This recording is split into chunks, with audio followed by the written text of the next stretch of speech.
Hello అందరికీ ఎలా ఉన్నారండి? సో ఒక కొత్త ఐటమ్ అయితే మా ఇంట్లో తీసుకున్నాను. మీకు కూడా చూపిద్దామని మీ ముందుకైతే వచ్చేసాను.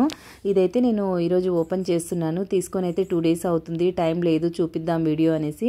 మా పిల్లలైతే ఆగడం లేదు. పైన ఉన్న పిక్ అయితే చూపించి ఏదో ఒకటి స్పెషల్ చేసి పెట్టేసి అనేసి అయితే వెయిట్ చేస్తున్నారు. నేను డ్యూటీకి వెళ్ళి రాగానే ఇంట్లో అయితే చికెన్ తెచ్చి పెట్టారు. సో నేనైతే ఓపెన్ చేస్తున్నాను. నేను కూడా చాలా థ్రిల్గా ఉందండి. మా వారైతే కార్ సర్వీసింగ్కి చేయించడానికి వెళ్ళినప్పుడైతే అక్కడైతే వాళ్ళకి టిఫిన్ పెట్టారంట మారుతి షోరూంలో. సో మారుతి సర్వీసింగ్ సెంటర్లో. కాబట్టి తనకైతే నచ్చింది. నేను ఎప్పటి నుంచో తీసుకుందాము అని అంటే వద్దులే అనేసి తనంత ఇంట్రెస్ట్ చూపలేదు. వితౌట్ ఆయిల్ ఫుడ్ బాగుంది అనేసి తనైతే వెంటనే తీసేసుకుందామని అయితే మేము అమెజాన్లో అయితే బుక్ చేసామండి. బిల్లార్డ్ కంపెనీ. సో బాగుంది, ఇదైతే నచ్చింది. సైజ్ కూడా బాగుందండి. సో ఇది కాస్ట్ వచ్చేసి మనకు 6000లో వస్తుంది. సో ఆఫర్లో వచ్చేసి మనకు 5000 చేంజ్ పడ్డదండి. చాలా బాగుంది. 2 ప్లేట్స్ వచ్చినాయి దీనికైతే.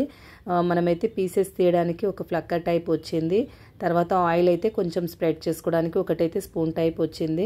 ఈ విధంగా చాలా బాగుందండి. మా పిల్లలకైతే చాలా నచ్చింది. ఇది మనం యూట్యూబ్లో చేస్తున్నప్పుడు కూడా మమ్మీ తీసుకుందామని చాలా టైమ్స్ వాళ్ళు అడిగితే కూడా మనం సీకులు కాల్చుకోవడానికి కూడా ఒక స్టాండ్ అయితే వచ్చింది. పిల్లలు అడగడం జరిగింది కానీ వద్దనుకున్నాము. కానీ ఈరోజు మా వారికి అయితే చూసేసిన తర్వాత నాకు నచ్చింది. వితౌట్ ఆయిల్ ఫుడ్ చాలా బాగుంది పూరి అనేసి వెంటనే వచ్చి అయితే బుక్ చేశారు. తీసేసుకున్నామండి. మొత్తానికి అయితే ఇంకా మేము చికెన్ ఫ్రై చేద్దామనేసి నెక్స్ట్ ఏం చేసాము, ఎలాంటి ఐటమ్స్ మా పిల్లలకు చేసి పెట్టాను నేనైతే మీకు వీడియో చేసి చూపిస్తాను. ఎలా ఉందో కామెంట్ చేయండి. తక్కువ రేట్లో చాలా బాగుందండి. మనం ఏదైనా వితౌట్ ఆయిల్తో చేసుకోవచ్చు. ఎలా ఉందో కామెంట్ చేయండి, లైక్ చేయండి, షేర్ చేయండి. బాయ్.